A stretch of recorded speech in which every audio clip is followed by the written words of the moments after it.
All right, welcome back to the podcast, everyone. Welcome, Zan. Good morning. See you got your coffee over there. I do, but I need to fill it up, and I'm okay for now. So we'll try and let's say bring out a deep episode in the first hour of the day. I'm still kind of stretching myself awake. Here's a good theme, which I think has got a lot of layers to it. I had an email, so I got a list of all the comments and the questions. Anthony behind the scenes, I think, helps me compile them, but I've got a personal list, and this was a personal email that came in. Forget who it's from, but you'll recognize yourself. The topic is deep feminine qualities that seem virtually impossible to find, that we continue to crave. Oh wow! So I think there's something a little bit Alabaster girl in this.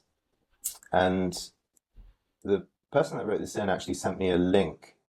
Sent me a link to a movie or a TV show, just of a 2-minute interaction of a man there and a woman, and the woman embodied something really striking for him. So he says in the clip, the woman doesn't try to dominate, but she becomes a feminine mirror, making a man like this soften without losing his masculinity or his presence. I've rarely seen that dance portrayed so elegantly. So it's a woman Hmm. who invites a man into his softness, but without actually losing a sense of his own power. In the comment, he continues, it also gave me clarity about something in my own life. I'm currently in Indonesia, dating someone who checks nearly every box I've ever defined for my ideal woman. On paper, he says, she's perfect, but she doesn't evoke that feeling enough in me. And somehow this fictional character in the movie scene did. So wait a minute. This Indonesian woman does not fulfill that ideal. Is that what he said? Yeah, so it She's everything, but she isn't. it sounds like this is a man who has probably in his own mind got a list of things that he would want from an ideal woman. She ticks all the boxes, so to speak, and he's met somebody on the road who ticks all of these boxes, and yet even with all the boxes checked, there's something intangible that she doesn't manage to check enough, and therefore he is left with what sounds like a really good relationship, but still yearning for something that's not quite materialized, that he doesn't quite experience. It is. Yeah. So anyway, he Hmm. saw this movie clip just at the right moment, and it's given him an insight. Wow, there's something I'm longing that I don't seem to be able to find. Um, yeah. So let's leave this as a starting point. I got a few questions underneath that.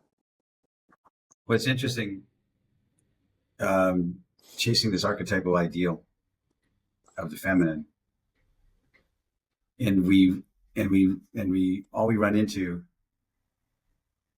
is approximations thereof, because we're flawed humans.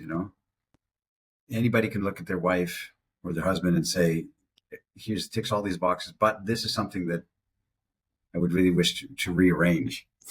Um, you know, and can you escape that? I don't think so.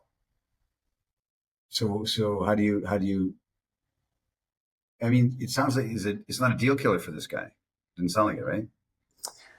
He's not Maybe. he's not quite said that, but depending on the size of that itch or that angst or however Yeah. or longing, however it feels, it could. I mean, I've seen men along the way have the perfect girl on paper, and that whatever that pull to the ethereal or the impossible is so strong they have to leave her and go out seeking it again. Whether they ever find it or not Right. is a different question, right? But this can be something that tears a lot of relationships down I because think she anybody, doesn't measure up. I think anybody with a sense of imagination or wonder, man or woman, will have that kind of feeling of what else is out there that I haven't discovered yet. And the non-imaginative ones are the ones that settle and say, you know, they can't think outside that box, and they just go through the routine of life until they get old and die and think, well, that's all there was. So there's two stripes of people, I think, and maybe there's a gradient that we follow along this spectrum. But for certain, anybody who's got a curiosity and a wonder about the the world, civilization, history, the cosmos, will be looking beyond and outward from their relationship, not in a bad way, Um, so and then the ones that you just do not look at the cosmos and do not imagine about, and don't stare out the window and wonder and stand on balconies and ponder and scratch themselves with their cup of coffee. They just exist. And there's no knock. There's just two different types of people. And the people listening to this podcast are obviously of the first bent, or they wouldn't be listening to it. But then there's the rarefied few who have really done a lot of contemplation, I think. And they are in this great relationship that doesn't tick all the boxes necessarily. But they've come to, and they are curious and looking at the cosmos and wondering what else is out there. But they've come to the conclusion that they'll never have that itch scratched. They can only be, and she represents, his woman, for instance, represents what he's accomplished so far, what he's discovered so far about his psyche, about the world, and she's not a hindrance or an anchor to him looking out toward the cosmos. She's an aid to that. She's kind of a help for that. She helps him and inspires him to be that. And so they recognize that it's not 100% perfect, but she's his muse and his quote unquote ideal, something like that. So they just come to a point of realizing that the grass is not always greener. And how many men break up a 20-year marriage because they feel like their midlife crisis or whatever, and they run to their secretary or they run to the youngish type of replacement model, and within a couple of years they're just like, what was the point of any of that? Because she's not ideal either, or she's not perfect either. So there's a lot in the marriage literature and counseling like that, to how to maximize the communication, to maximize the intimacy, and maximize the depth of your current relationship, because you're just going to have to repeat it all over again in the next one if you don't want to do that work, and that, I shouldn't say work, it's not work, that real project together that you have, Mm-hmm. So it sounds like we're landing on another 3-part model. So if I recap, we could say there's 3 kinds of men, or at least men in three phases. So the first phase I hear is the man who, on his interior, has a kind of dull, prosaic relationship with life, which is, I have a girlfriend, I don't have a girlfriend, but we do what we do, and this is it. I live in this material world, and this is how we move forth. Women like that too. Yeah, very much. Flat dimensional. Yeah. There's no nuance in them.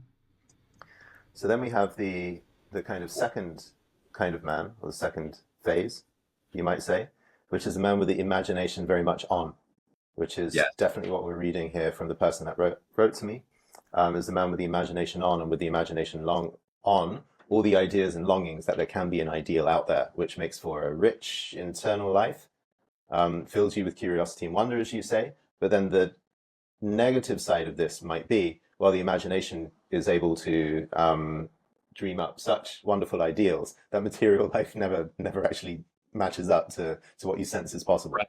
So that there's both a benefit and a curse to having such a rich imagination, right? Yeah, yeah. So there's a third kind of man, you said, a rarefied few, who have the imagination on, and yet they've come to a sense of acceptance that they'll never have that scratch fully itched. Itched, fully scratched. Yeah. The way around.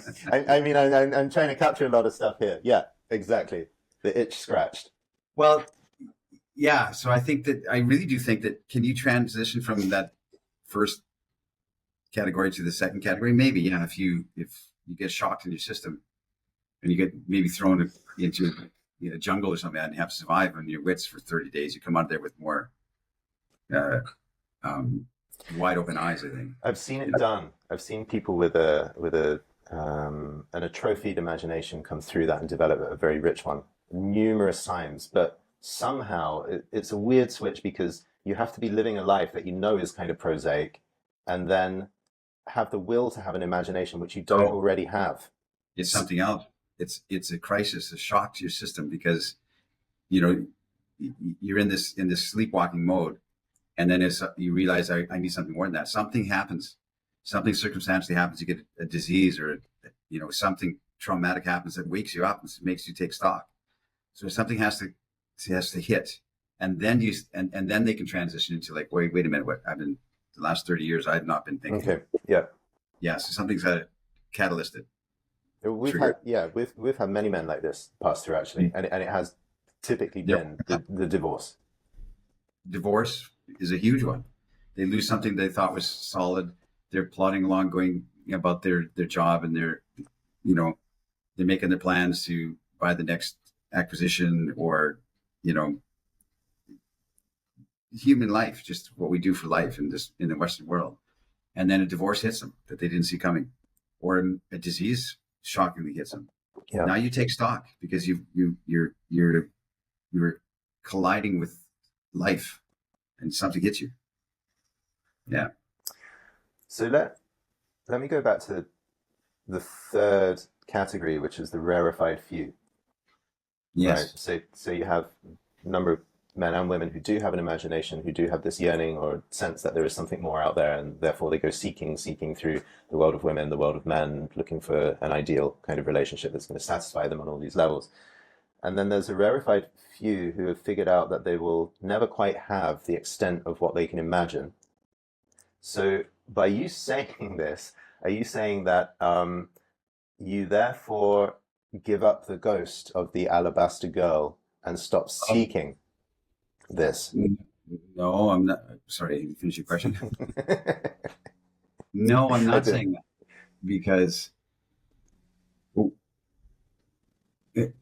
because you're a poet at that stage. If you are that, you're a poet, and poetry is an approximation of trying to create in language the expression of what you're seeking. And poetry can only approximate it, can never attain it. That's why poetry keeps being written, and and because it's a way of expressing that isn't just the information in the prose. So you have a poetic looking at way of your seeking, poetic journey that you feel you're on, and you realize that the acquisition of quote unquote that alabaster girl is not something that's possible because we're not holy and and transcended above. We're not going to float around and find our ideal in the ether. We're moribund, bound to the earth, and in all its flaws and all its sorrows and all its hiccups and all its setbacks and all its non-ideal characteristics in the opposite sex that we've been looking for.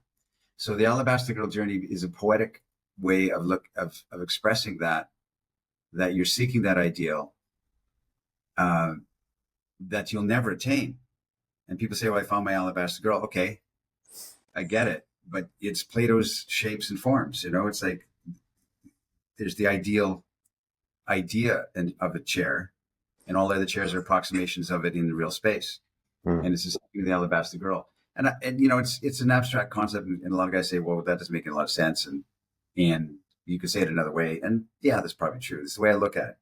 So the alabaster girl is a poetic way of expressing that seeking that will never end, and you've got this beauty that's with you now. You know, Hmm. just like you, just like excuse me, it's like you're trying to to execute in your heart. The ones listening to this podcast for sure are trying to become the maximal expression of themselves that they can be, the most excellent version of themselves. They want to learn, they want to know, they want to increase their physicality, their emotionality, their intellect, etc. They want to learn and grow and achieve and build, and you'll never get there. But it's that seeking, that constant seeking. You'll never find that alabaster dude in you that you see in your mind's eye.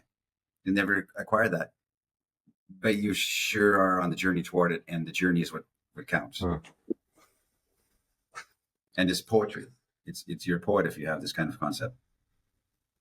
I got curious for a moment. You said not all people really understand the concept of the alabaster girl. They think it's so abstract. It doesn't really, they don't connect to it. I'm curious in your talks with people, how many men and women seem to, because for me, I readily understand it. You say there's an alabaster girl, ideal sense of a girl. Oh, 100%. That makes very concrete sense in my imagination. Well, So, yeah. so how many do you think just get that concept intuitively, and how many kind of struggle? Oh, I think that everybody conflates this concept of the alabaster girl, which is an invented conceit, invented concept, with I met this great girl last Sunday, and she's my alabaster girl. Man, I can't wait to tell you about Jordan. You know, Okay. and no knock on that, because and especially in the first 18-month refractory period of, that rose colored, they say science says it takes about 18 months before the bloom goes off the rose, and you see her like hanging her underwear on the shower curtain, and leaving the toothpaste cap off, and bugging me in little ways. In about 18 months, you start to see the real person, because we're biologically programmed to ignore that so that we get together. So, but does it matter? Like, if somebody says I met my alabaster girl and he's happy, does it matter that he doesn't get that his conceptualization of what that means is a little bit different than mine? No, I don't think it matters. He's happy, But for us here, there is an important distinction, which is the alabaster girl, as you conceive of it, is like a Plato's Platonic ideal. Yes. An ideal somewhere in the psyche of something that doesn't exist, but I would say it's an image that lives somewhere within us, as opposed to, oh, this is my current crush, fixation, limerence, Well, like obsession. a lot of guys could probably put a face and a name on it. Say they're attracted to, they look at Charlize Theron, for instance. They think, man, that's my ideal girl. That's 100%. So they have this real person that stands in place for that, and that's my celebrity crush or whatever, right? Yeah. But then there's ones like me who don't have a face and a name identified with it. I could only describe peripherally what that quote unquote, that Plato's ideal has to go. Could you now? I'm curious how it registers for you. Because I don't have a name and a face that stands in celebrity crush type thing, right? Exactly. For me, it's and I tell you, it's obviously the look and feel of the alabaster girl, but it's more the spirit that shines from her, the spirit that I want to be around, the spirit that I feel like, yeah, that's aligned with what I want my life to look like. It's her spirit more than anything else. And yeah, so it's hard to describe that. Like, I could say I want a brunette, she's got to have like, is my alabaster girl, but it isn't that. It's not the characteristics of the looks. It's the spirit. And it would be difficult for me to describe what that exactly is. Right. So my next question would be, how do you perceive this spirit? Sense it, feel it? How is the spirit perceivable, whether you're alone or with someone who seems to embody or have the spirit coming through them? You mean, how do you know? Is that what you're saying? In kind of a spiritual sense of presence and absence, how do you get the sense that the spirit, this alabaster girl spirit, this feminine spirit is present? I'm in a deeply satisfying, abundant relationship for many years now, and with my girl. And it's her spirit that I just can't stop thinking about. She's gone to visit her parents for a couple of days. She left yesterday. And all I'm thinking about is I miss her. And I don't miss anybody, Well, I haven't missed a girl in a long, long time, but when she's gone, I miss her. I miss the smile and the conversations we have. I miss her spirit. I miss the the jumping for joy that we have when we both wake up in the morning. You know, we've got all these troubles and things hitting us in life, but when I see her face in the morning, I spring forth. I'm like, happy, this is good. We get another day with this girl. And so and we have our fights. We're not like, we have our fights, but we're never hurtful. In all these years, 13 years, almost 14 years, we have our fights, and we've had some barnstormer fights because it's fun, it's like you have to get that energy out. And it's good for you. And it's healing for the relationship to have these fights and get expressions of this out. But we've never, ever said anything in our deepest fight that was a harmful thing, that was really hurtful. So it's like the MMA fighters that beat the crap out of each other, and then when the guy's unconscious, he's falling down, the guy grabs him so his head doesn't hit the floor and cradles him. That's some barnstorming fighting. I mean, if you go to that level. So they like beat themselves up, but they make sure that the guy's head doesn't hit the ice. No, I'm not going to carry this guy. Sportsmanship, sportsmanship still applies. So, and is it ideal? No, I mean, but man, I tell you, it's a spirit that I want to be around, and we nurture each other, and she inspires me, and she helps me to understand my path, because I really, the idea that I talked about in the Alabaster girl, of the warrior's repose, of this man. I mean, this is, maybe a throwback to a different way of conceptualizing polarity, patriarchy. That's okay. I live with that. The idea that the warrior goes out and he fights battles, or he farms his land, or he does something external that is hard to do, and it breaks his back, and it gives him scars, and he's not sure about it, and he goes through his battles, his warriors, battles, and then he comes crawling into the tent at the end of the 3-day period, and there she is with his beloved, with her smile and radiance, and inviting him in, and he can put his head on her lap and crawl into his tent, crawl into her lap, and she pats his head with her hand and says to this warrior archetype, "It's going to be okay. I got you." And that he can let himself go into that, into the spirit of the life-giving energy of that. That's what I call the warrior's repose. And you need that. You need that. You need to be a fierce warrior out there, but you also need to be taken care of. And I don't mean a suck, and I don't mean needy and whiny and victim. I don't mean that at all. And women need to give that energy to you. The questioner at the beginning said, what is this archetype of the woman in modern woman? Modern women are accustomed or learn how to be very masculine themselves. Like they have to fight their own battles because the men are, insensitive or sensitive to the weaklings, And so the women have to be strong and fight their own battles. But women want it in them too. And I'll say this as a blanket statement, and a lot of women say, I don't agree with that. And I'm okay with that. I can live with that.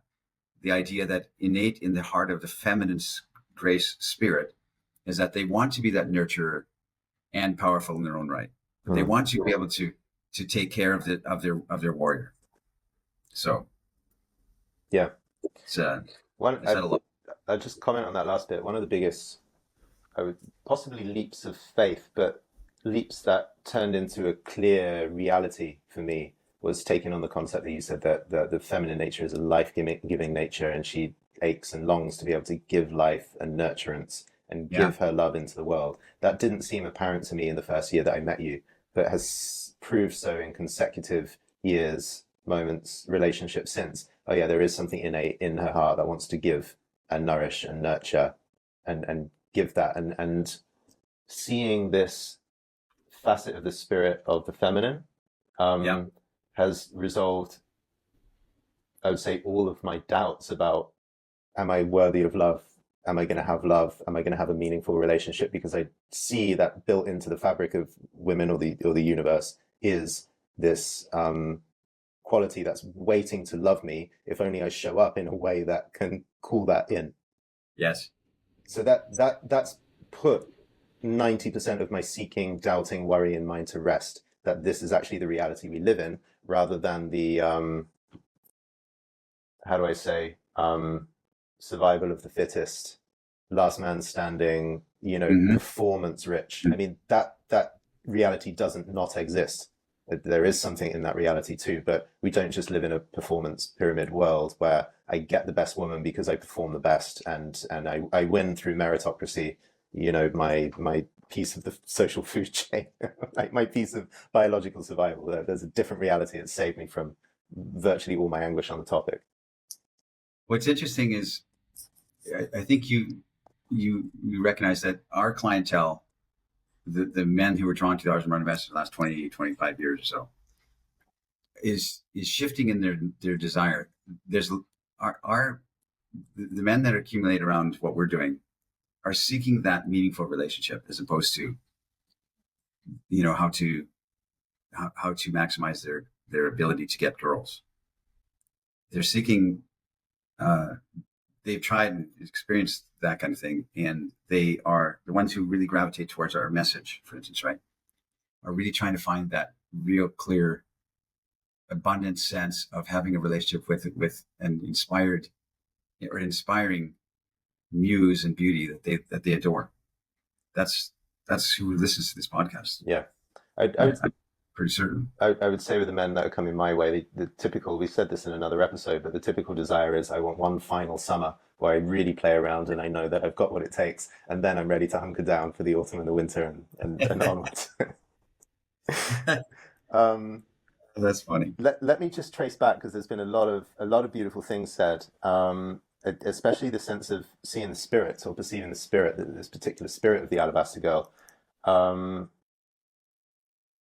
Because as you've rightly said, the common thing I would say in the men I've known is to take this intuitive knowing that there is a feminine spirit out there in a pure form, and then they plaster over that spirit the image or the face of the closest contender in culture. So it might be your current celebrity crush, it might be the waitress in the local coffee shop that you always frequent, and typically because the spirit, as you say, that's why I was curious, how do you perceive a spirit if there's no image actually onto this spirit to give us an association or an anchor? We then develop a crush and think, well, if I only get Mary Jane, the barrister, then my life will be complete. And the image then can lead to fixation and obsession and this getting really caught up in a woman with a human form. It's amazing how many times I've done this actually. And I thought, well, Mary Jane is my perfect Alabaster girl. She's my Alabaster girl. Like I found her, and she doesn't want to date me in that way, right? Yeah. But that I thought that if only I had her, then I would be complete, right? And then all of a sudden, rather than relating or perceiving directly the spirit, you think that spirit only belongs to one girl rather than is available in many different places, and you get caught up. Right. And as you mentioned it before, maybe that's a psychological function to actually have us come together, the positive side of this, let's say. But I think it also speaks to the real difficulty that it is to hold a sense of feminine spirit without the clinging or thinking that the spirit is belonging only to one woman.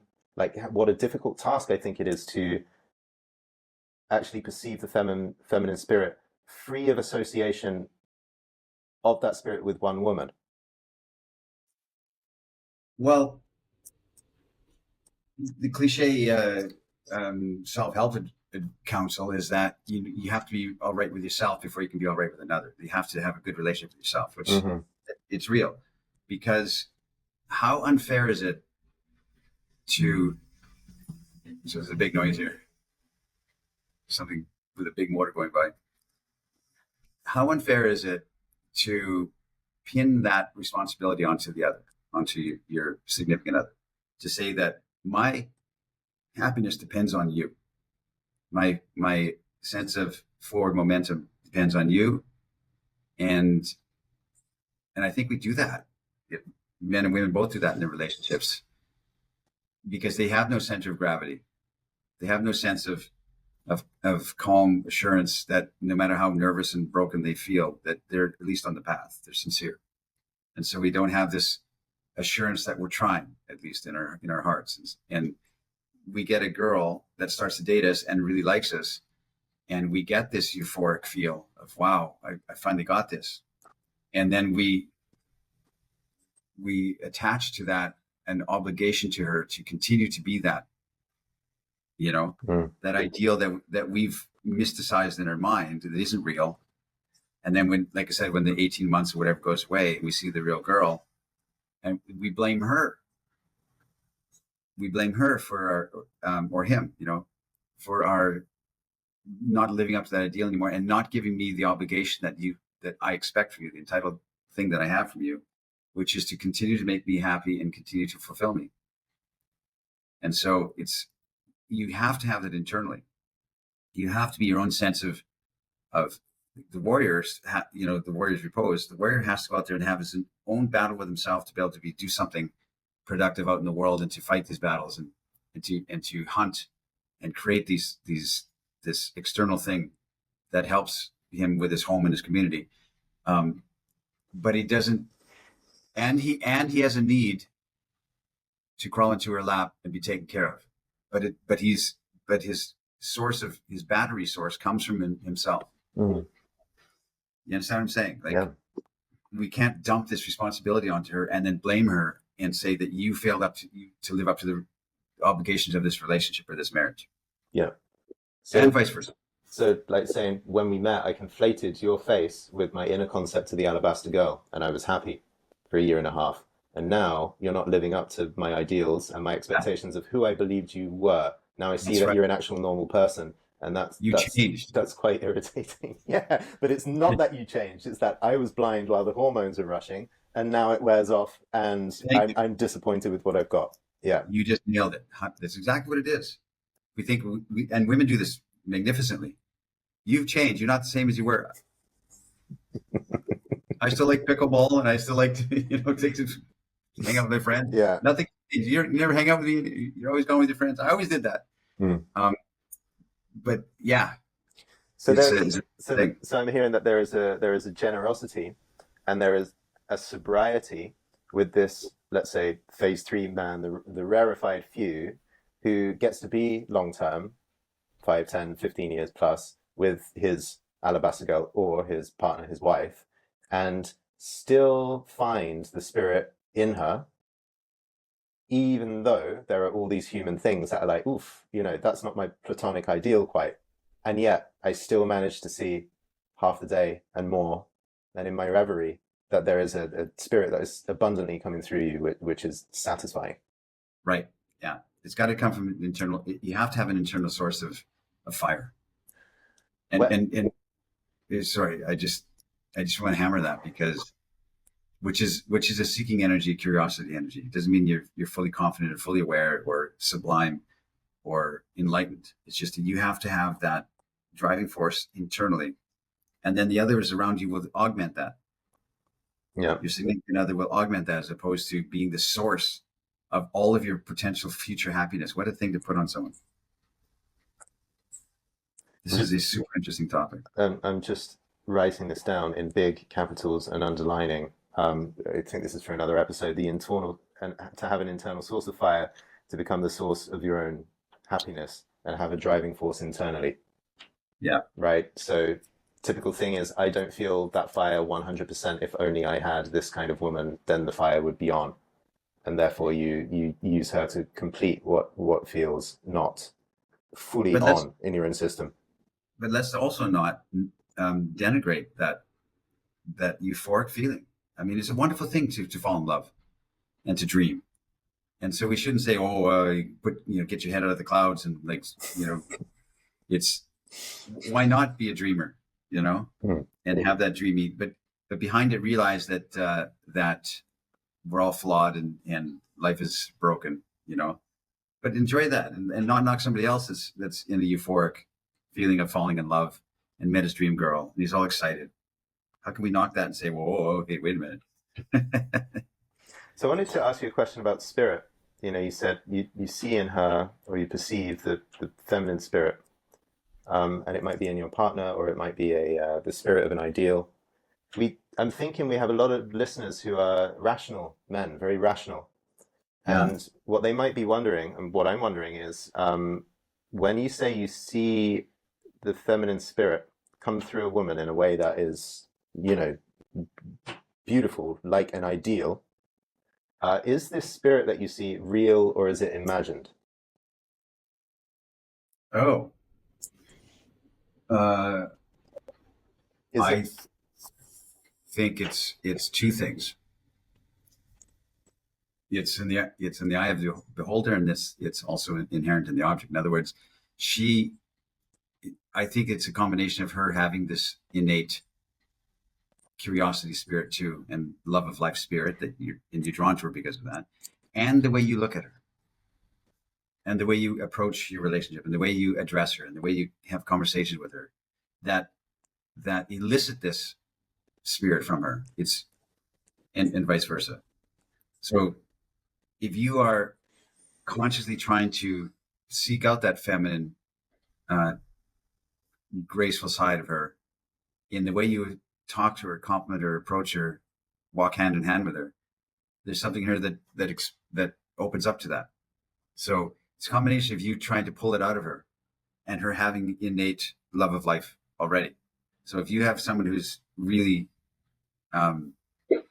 not a nice person, who doesn't like life, or just is materialistic and just wants to buy things, and you obviously somewhere inside her as well is some kind of like wanting to be a better person, and so you can work with that material, Mm-hmm. and seek it out. But if she's just not resistant to it, for example, I coach so many guys that say, I'm in this great relationship with this woman. I've been there 8 years, but like I've done all my coaching programs, my silent retreats, and she's not interested in any of that. And I could, and I always try and tell her, what, I learned some things and I can tell you how to be better. They try and coach their wife. Mm. They try and coach their wife because, I'm superior because I've done some superior things than what you've done.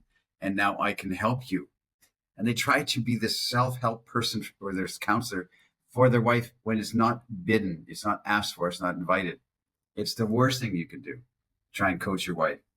You can only, express how you've changed and how it made you feel.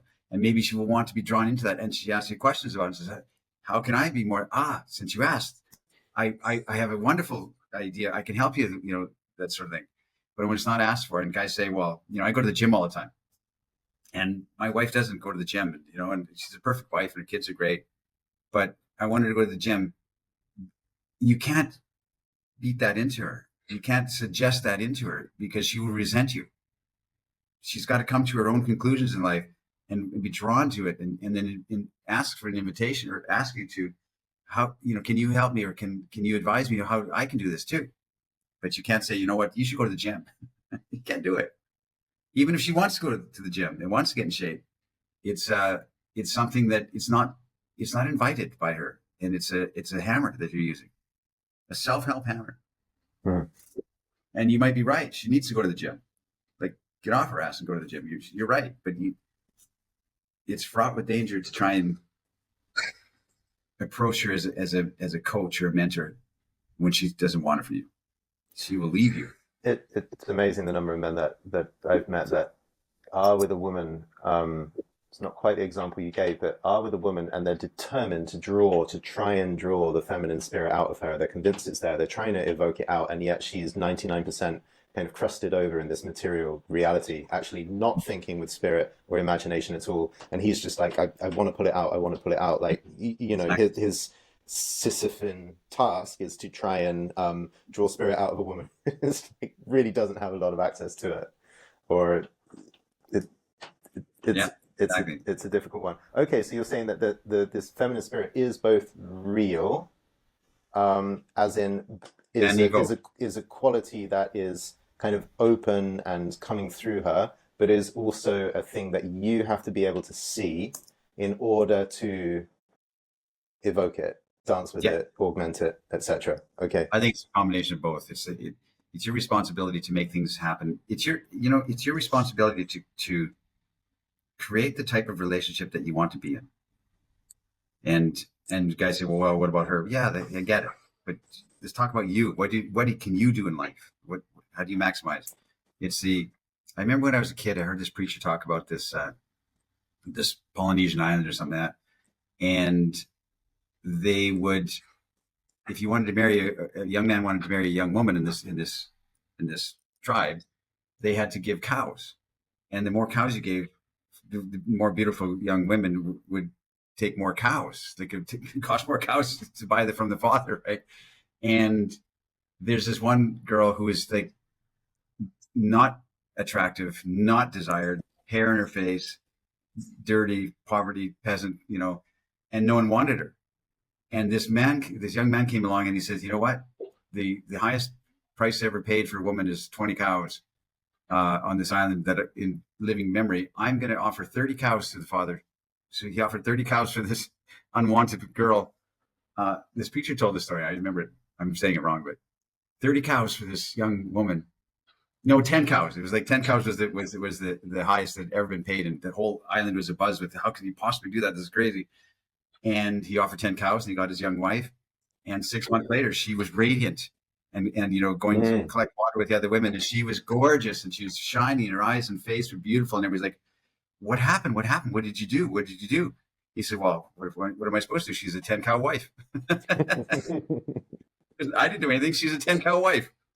And it's like, I've always thought about that, like you've got to do something to make your girl shine, because you can shut that down and you can be petty and expecting and entitled and like, take care of me, but you can also make her shine consciously by your actions, by your words of affirmation, by your little attentions that the way I talk about it. So it's up to you. And they say, well, why do I have to hold up? Why do I have to be the one responsible to make the relationship? When she's just passive. We're having a lot of comments like this. It sounds like you guys are saying that men are taking 100% of the responsibility in so many of these different themes. And that's not fair. Yeah, and right. We're not saying that. We're saying take charge of what you can do. And if there's no response on the other side, well, then maybe you're unequally yoked. Yeah. As the Bible says, and maybe it's time to do something else. Yeah. If there's no responsiveness and no willingness to go along, to be excuse me, to be opened up heart-wise, Yeah. So what are you doing? I see a lot of comments in a lot of our videos actually saying, hey, hang on a minute, I don't want to take 100% of the responsibility. It's not fair and it should be on her. But the way I see it is, if I take 100% of the responsibility, it qualifies me now or down the road to have a 200% relationship, which means I'm used to the level of responsibility it takes to be in a relationship with someone who also takes 100%. Then we end up in a relationship that is a 200% relationship. And it's rare, but you can only ever see it and kind of qualify for it, perceive it, and call it forth if you, first of all, take your 100%. No complaining. You can always walk away if as you say, it's an unequal yoke. Yeah, I mean, like you're not taking 100% to be the 100% the guardian of the relationship. You want her to be forthwith as well, and to put her contribution into, of course. But what I'm talking about when I say take 100% responsibility of yourself, of what of your attempt, do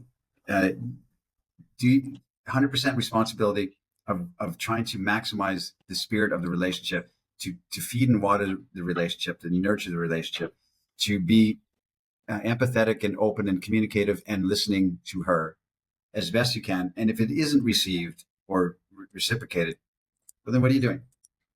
Then it's time to replace your attentions, of course. So I'd love to return us to the original question we started out with, because to give some solid answers to the person that wrote in. But first of all, I really want to underline how fascinating I found it that you say the Alabaster girl spirit is, the Alabaster girl for you is a spirit that doesn't actually have an image, and you perceive it as a spirit. I think this is really important for people to reflect on and contemplate. Can you notice the actual spirit of the thing your imagination intuits, or the thing that your heart longs for, without plastering over the image of that celebrity, that girl, that fictional figure, whatever it is, and just somehow come to perceive the spirit in itself?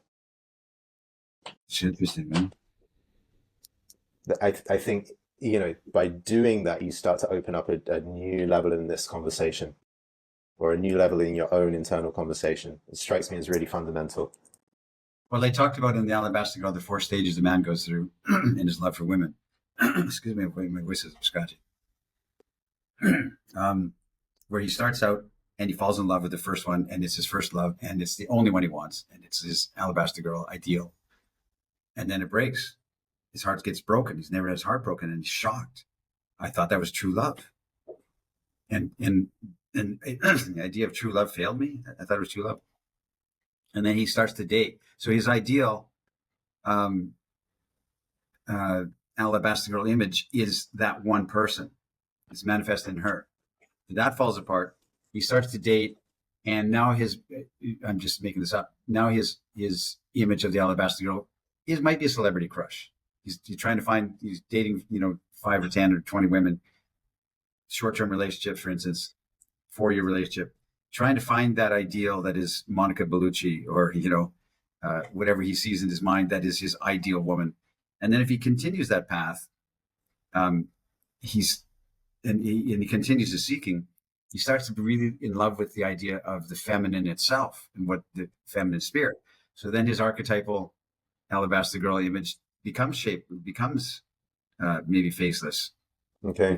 Because it's the spirit he's after. And the 4th stage I talked about is if he continues this, is closer to Plato's, shapes, where he's attracted to the form itself, which is what is beauty, what is the essence of beauty that is manifest in the feminine, that was manifest in these ideal, celebrity crush, that was manifest in his mind with the first love. And so beauty itself, and what is that, and what is art, and what is that expression of that in the feminine spirit in how it relates to beauty. So then his archetypal excuse me, Alabaster Girl becomes what is a life well lived and what is transcendent. So something like that. I don't know. I'm making it up. So our friend in Indonesia, what should he do with this feeling? That's a good question. The feeling he has that he senses he can never find in a woman, and the gap between his real partner who ticks all the boxes and the sense he has in his imagination, that gap still irks him and causes some sort of ache or distress. The Bible says, love the one you're with. and that's not settling. It's not saying, that's the best I'm going to get.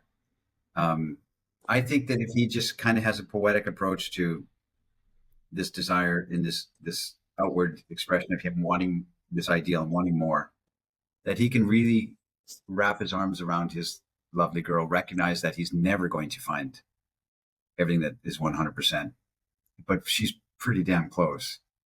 And that's this girl. And put his arms around her and really adore the moment he has in time with her. Because the moment in time might be 30 years. It might be till he dies.